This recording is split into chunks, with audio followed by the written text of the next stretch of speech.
자, 30번까지만 하겠습니다, 여러분. 좀만 참아줘. 자, 21년 11월 모의사 30번까지 하겠습니다. 첫 번째 20번이에요. 20번은 교사의 비언어적 메시지가 학생들과의 관계에 되게 중요하니까 선생님들 읽으라고 되게 쓰는 글이죠. 학생들 대할 때 비언어적 메시지에 주의하라고요. 어떤 전문가들은 추정을 하기를 우리가 소통하는 것의 절반만큼이나 많은 부분이 이루어진답니다. 바로 말이 아니라 우리가 우리의 몸을 움직이는 방식에 의해서 결정된대요. 그러니 이 비언어적 메시지, 이게 가장 핵심 어휘 아니겠습니까? 그래서 유일하게 얻어갈 게 이거예요. 사실 내용적으로는요. 비언어적인 메시지에 집중을 하는 것이 당신이 학생들한테 보낼 수 있는 그 메시지예요. 그러면 이게 당신이 학생과의 관계에 중요한 차이를 만들어낼 수 있다고 합니다. 자, 일반적으로요, 학생들 보통 면밀하게 맞춰져 있답니다. 선생님들의 언어 아닌 바디랭귀지, 비언어에 맞춰 있대요. 예를 들어서 여러분이 교실에 처음 들어가면 가장 먼저 하는 게 선생님을 찾는 거라고 합니다. 선생님의 어떤 행동을 보기 위해서인가 봐요. 자, 한번 생각해 봅시다. 얼마나 용기를 주는 것일지, ing, 얼마나 힘을 주는 것일지를요. 뭐가요? 이것은 뒤에 있는 when을 받아내는 비인칭 주어 또는 가주어입니다. 학생들에게 말이에요. 뭐가? 선생님이 다정한 인사를 하며 환영하는 미소를 지어줄 때 이 비언어적인 메시지를 보고 얼마나 아이들이 용기를 줄지 또 힘을 줄지 생각해 보라고요. 그렇게 아이에게 미소를 지어주는 것, 즉 그게 뭔데요? 그 학생에게 알려주는 거죠. 당신이 학생을 봐서 지금 되게 반갑다는 걸 알려주는 메시지인 이 비언어적 메시지가 그렇게 큰 노력이나 시간이 필요한 거 아니지 않아요? 그럼에도 불구하고 그렇게 웃어주는 것이 큰 차이를 만드는 겁니다. 이 교실 분위기 말이에요. 수업 바로 시작부터 말이죠. 자, 주제 이미 나왔기 때문에 건너뛰고 어법은 괜찮습니다, 여러분. 여기 어법은 괜찮아요. 빨간색 있는 그대로 보시면 되고요. 그 다음에 다른 거 내용 아예 볼 필요 없고요. 두 번째 문장에 있는 이것만 빈칸처럼 기억해 주세요. 비언어적 메시지에 집중하는 것이랑 어법만 기억하면 됩니다. 21번 가겠습니다. 또 기후변화 얘기가 나오네요. 아까 기후변화 뭐였습니까? 우리가 기후변화에 대한 대처를 즉각적으로 하지 않는 이유고, 이건 기후변화 탓을 남 탓하지 마라. 우리가 주범이다. 이거 두 개 글은 헷갈릴 수 있으니까 절대로 좀 구별 좀 해서 보세요. 그게 섞이면 안 됩니다, 정보가. 기후변화에 대해서 얘기할 때요, 많은 사람들은 뭐를 비난하냐면요, 화석연료 산업을 비난해요. 왜? 야, 너네 온실가스 뿜어냈잖아, 방출했잖아 라고 비난하고, 또 농업 분야를 비난합니다. 너희를 열대우린 다 태웠잖아 라고요. 또는 패션 산업을 비난합니다. 야, 니네 너무 지나치게 많은 옷 만들었잖아 라고 비난을 막 해요. 하지만 기다려보세요, 잠깐. 무엇이 이런 산업 활동들을 야기시킨 겁니까? 그렇습니까? 니네들이 쓰겠다고 해서 한 거 아니야?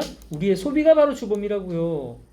기후변화는요, 우리 각각의 소비자의 한 행동들의 합한 산물이라는 거예요.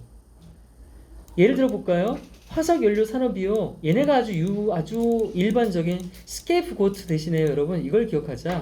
빅팀이요. 빅팀 뭐예요? 희생양이죠. 파샤츠? 와우.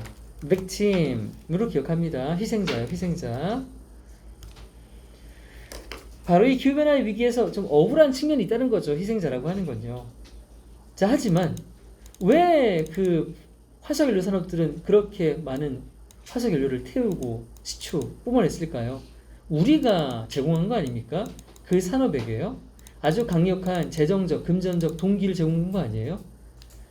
어떤 사람들은 그렇게나 규칙적으로 비행기 타고 여행 가고, 또 자동차는 그렇게 화석연료를 태우고 있는데요. 우리가 썼잖아요.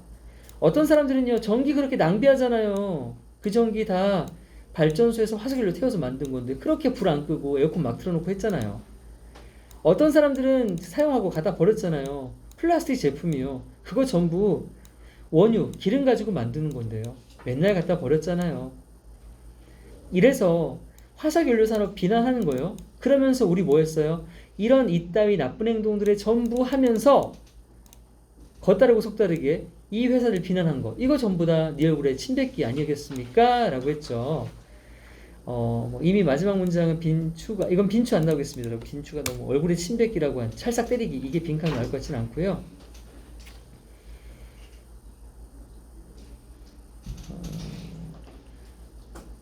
빈칸보다는 이 단어의 의미였던 이걸로 가져가서 이 자리가 빈칸이 나올 것 같아요. 슬랩 이 자리 말고 이게 오히려 빈칸이 될 것 같아요.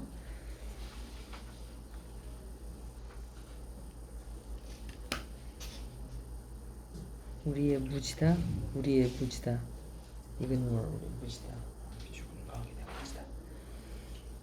그리고 자, 여기 빈칸이 나올 것 같지는 않습니다. 이거 빈칸 안 나올 거고요. 자, 주제 괜찮아요. 주제 괜찮습니다. 주제 잡으시고요.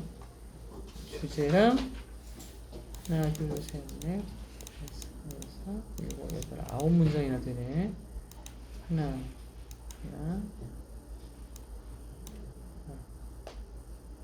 Some people. We provided. 신백기다. 제공했다. Some people provided financial status. 예, 순서 여전히 좋습니다. 순서도 괜찮고요. 문장삽 잡아주는 것도 괜찮아요. 순서, 문장삽입, 주제까지만 갈게요. 빈칸은 지우고요. 다음입니다. 자, 정보 있잖아요. 정보는요, 그냥 있어서는 쓸모가 없대요. 뭘 해야 된대요? 실제로 사용을 해야 된대요. 정보는 활용해야 가치가 있답니다. 그런데 너무도 자주 회사들은 소중한 고객 정보를 수집은 했지만 결국 그냥 묻히거나 사용되지 않게 된대요. 그 기업들은요, 반드시 보장해야 되지 않습니까? 그들이 그렇게 소중하게 모은 데이터가 접근 가능하도록 말이에요. 바로 적시에 사용될 수 있도록 말이에요. 자, 호텔 같은 경우에는 그 적시라고 하는 시기는요, 바로 체크인 할 때지 않겠습니까? 나는 종종 어떤 한 호텔을 자주 방문해요. 저 단골이에요. 하지만 결국 제가 이거 하면서 주어, 동사, only, 투부정사에 대한 얘기를 한 적이 있었죠. 근데 여기다가 for 넣고 의미상의 주어까지 넣으면 해석이 구조가 어떻게 됐습니까? 주어는 동사지만 결국 A가 V 하다, 하게 되다 이런 뜻이었잖아요. 그래서 여긴 제가 안 적어드렸지만 어디까지? 여기서부터 여기까지는 영작 갈게요. 통함계라는 얘기입니다. 여기 통함계 합시다. 여기까지 통함계예요.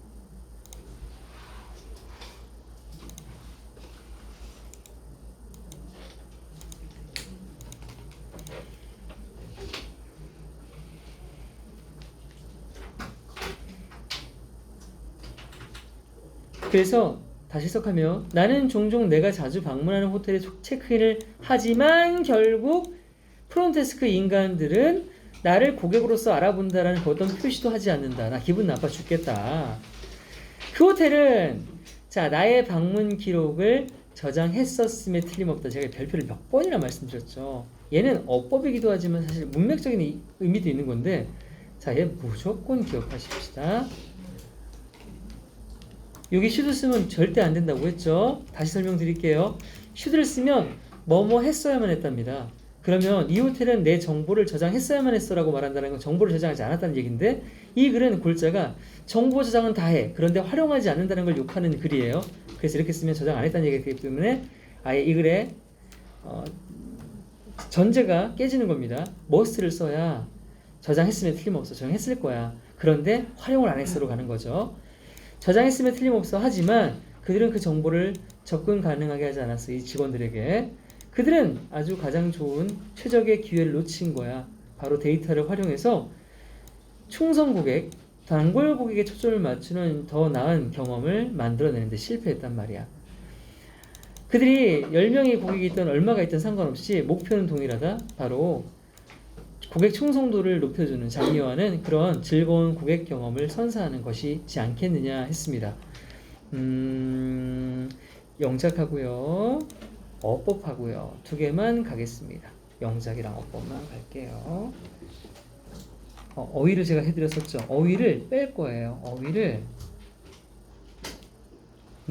빼세요.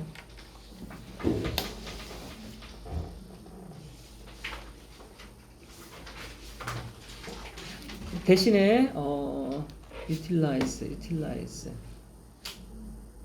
아니야 넘어갈게요. 자, 23번입니다. 23번은 뭔 내용이었나요? 뇌가 안 바뀐다고 생각했지만 사실 뇌는 바뀌더라. 뭐하면 연습하면. 그러면 우리의 감정도 뇌에서 오는 거니까 연습을 통해 행복도 얻을 수 있다는 얘기입니다. 우리는 생각하곤 했어요. 뇌가 결코 바뀌지 않는다고. 하지만 신경과학자 이 사람에 따르면 우리는 이제 알고 있대요. 이게 사실이 아니래요. 뇌가 바뀌지 않는 건 사실이 아니래요. 즉 특정한 뇌 회로는요 더 강력해진답니다. 바로 규칙적인 연습, regular practice가 있으면요. 그가 설명하기를 뇌의 한 이 화학 작용인 행복이라고 하는 것도 근본적으로 차이가 없대, 다를 바가 없대. 뭐랑? 첼로라는 악기를 배우는 것이랑 다를 바가 없대요. 만약에 첼로처럼 우리 뇌도 연습을 하잖아요. 그러면 행복이라는 기술도 더 나아질 수 있답니다. 이게 의미하는 건요, 당신이 실제로 뇌를 훈련시킬 수 있다는 걸 의미해요. 더 매사에 감사하고 또 편안해지고 또 자신감을 갖도록 말이에요. 뭐 함으로써? 이런 감정들을 불러일으키는 경험들을 자꾸 반복함으로써요. 감사할 일을 많이 만드는 거죠.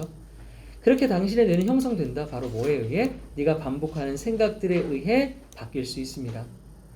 더 플러스 비호흡이네요. 두 번째 나왔나요? 더 많은 뉴런 신경세포가 불이 붙을수록 점화될수록 뭐 하면서? 그것들이 반복적인 생각과 반복적인 활동, 즉 연습을 통해 활성화될수록 더 빠르게 그 뉴런들은요 발전해서 신경적인 통로를 형성하게 된답니다. 그리고 그것은 오랫동안 지속되는 뇌의 변화를 야기할 수 있게 되는 거거든요. 또는요 이 사람의 말을 빌리자면요 이 함께 점화되는 뉴런들은 결합되기도 한답니다. 연결되기도 한다고 말하는군요. 이것은 너무나도 우리에게 고무적인 용기를 주는 장려를 주는 그런 전제라서요. 핵심이 뭐냐 하면 우리가 연습하면 의도적으로 행복해질 수 있는 뇌의 습관을 기를 수 있다는 것이었습니다. 했어요. 통함기 두 개는 여전히 기억하시고요.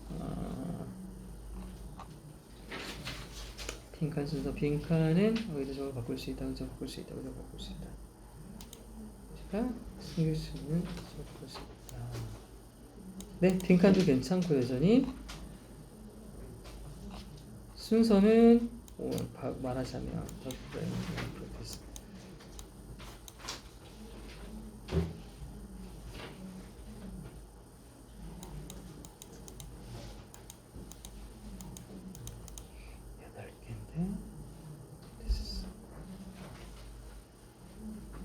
순서는 별로입니다. 순서는 뺄게요. 다음 갑니다. 24번. 현대시대에요. 사회는 더욱더 역동적이 된대요. 정적이지 않고 역동적이래요. 사회적 이동은 계속 증가하죠. 이사도 가고 정근도 가고 뭐도 하고. 그렇게 사람들은 점점 더 높은 수준의 선택이라는 걸 행사하게 됩니다. 예를 들어 뭐와 관련해서요? 내 직업 관련해서 이사하고 결혼 때문에 이사도 하고 종교 때문에 이사를 하기도 한대요. 이것은 결국 사회가 갖고 있던 전통적인 역할에 대한 문제를 제기하게 되는데요. 이제는 덜 분명해졌대요. 자, 이 글은 여러분 가장 높은 게 왜 안 적혀있냐? 왜 덮어주죠? 저기? 이거 어휘요, 어휘. 얘는 어휘가 가장 가능성이 높습니다. 어휘가 가능성이 가장 높아요. 어휘가 가능성이 가장 높아요. 어휘가 가능성이 높습니다. 어휘 볼까요? 자, 일단 다 읽고 나서 다시 한번 짚어드릴게요. 전통적인 역할에 문제가 생겼다는 게 흔들리기 시작했다, 모호해지기 시작했다는 말입니다. 그러니까 less evidence야. 이젠 덜 분명해졌대. 뭐가요? 어떤 역할, 누군가가 어떤 역할에 헌신해야 될 필요성이에요. 근데 그 역할이 뭐예요? 그 사람이 갖고 태어났던, 이게 바로 전통적인 역할을 얘기하는 거죠. 내가 전통적인 역할, 즉 태어날 때 갖고 태어난 것처럼 보이는 그 역할이 내가 해야 된다? 아니, 할 필요가 없을 수도 있다는 거야. 덜 분명해졌다고요. 왜요? 내가 해야 될 걸 남이 대신해 줄 수 있다는 게 실현됐거든요. 이게 제가 예를 뭐를 들었습니까? 여자는 이 전통적인 유교 사회에서는 엄마죠. 집에서 무조건 애 봐야 되고 막 집안을 해야 되고. 그런데 사회가 바뀌었고 커리어우먼, 여자들이 이제 사회적 성공을 누릴 수 있는 사회가 됐단 말이야. 그게 가능했던 이유가 뭡니까? 엄마가 내가 아니어도 되잖아. 누구? 보모를 줄 수 있는 거죠. 엄마 역할을 대신할 수 있는 보모라고 하는 대안이 실현됨에 따라서 엄마는 무조건 집에서 애 봐야 돼라고 하는 그것 난 안 해도 되는 거죠. 불분명해진 거 맞습니다. 그죠? 이렇게 점점 더 자신의 삶의 선택에 대한 통제권이 증가한 거 맞죠? 내가 집에서 애 봐도 되지만 나 나갈 수도 있는 거예요. 이게 가능해졌을 뿐만 아니라 사회가 어떻게 보면 또 바라기도 한다는 겁니다. 회사에서 그래요. 김대리 출산휴가 이번에 내면 너 승진 못해. 승진해. 여자가 못하라고 애봐 이제 더 이상. 집에서 키워. 장모님한테 뭐 보면 되잖아. 이런 식으로 얘기한단 말이야. 그래서 점점 더 성재권이 커졌고요. 이러다 보니까 정체성도 하나의 문제가 된 거예요. 정체성이 왜요? 자, 이 이시 가리키는 게 정체성이죠. 정체성은 더 이상 기존의 것, 태어날 때부터 기존에 정해진 것이 아닙니다. 그게 아니라 이제는 발견될 수 있는, 선택될 수 있는 그런 것이라는 거죠. 전통적인 역할의 정체성이 있었습니다. 이건 사회가 정해놓지 않았어요? 그런데 이게 점점 begin to appear 뭐처럼 보기 시작했다? 마스크처럼 보이기 시작했대요. 자, 마스크는 여러분 특성이 뭐예요? 썼다 벗을 수 할 수 있는 거죠. 옛날 사회에서는 엄마가 마스크예요? 아니에요? 아니에요. 그때는 붙어있는 거예요. 내 피부예요. 내 정체성이에요. 근데 이제 현대사회는 엄마라는 건 피부가 아니라 마스크예요. 써도 되고 안 써도 돼요. 선택은 누가 해요? 내가 한다는 얘기죠. 그래서 다시 이 전통적인 역할은 마스크처럼 보입니다. 부과된, 누구에 의해서 부과된 겁니까? 사람들에게 부과된이요. 어떤 사람이냐면 진짜 자아가 그 어디엔가에 발견될 수도 있는 겁니다. 엄마라고 쓰여있지만 아니야! 엄마 아니야. 난 그 안에 누구일 수 있는 거야. 그렇죠? 이렇게 현대사회에서는 전통적인 역할이라는 정체성이 하나의 마스크가 되었다. 마스크가 되었다. 였습니다. 자, 이 질문은 깊이가 있는 질문이에요. 내용상 되게 좋기 때문에 여러모로 나올 곳이 많습니다. 자, 아까 제가 어휘 나온다고 말씀드렸죠. 다이나믹 갈게요. 현대사회는 자꾸 변화합니다. 이게 위 밑에 나온 사회적 이동이 증가한다라는 이 말 때문에 역동적이다라고 말할 수 있는 겁니다. 그 다음은요, 여기 아까 말한 대로 less evidence입니다. 덜 분명하다. 그럼 이게 뭐로 바뀔 수 있습니까? 이제 모호한 거니까 ambiguous 따위로 바뀔 수 있는 거예요. 또는 vague라고 바꿀 수도 있는 겁니다. 이게